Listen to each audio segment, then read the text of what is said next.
rapazada, como xa vos dixemos no vídeo anterior, estamos a buscar a personaxe de conto, novela, cine, teatro máis infame que haxa no mundo.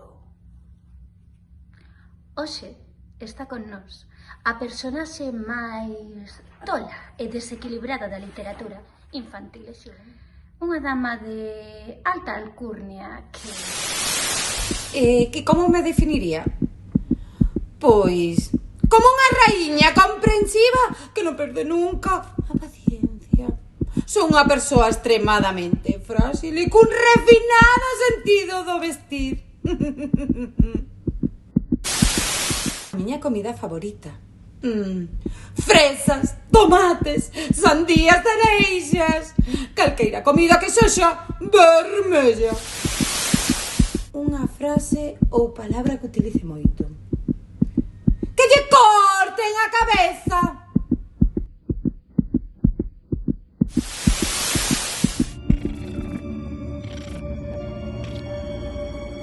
Vémonos mañá cunha nova personaxe e o venres en directo na plataforma Zoom.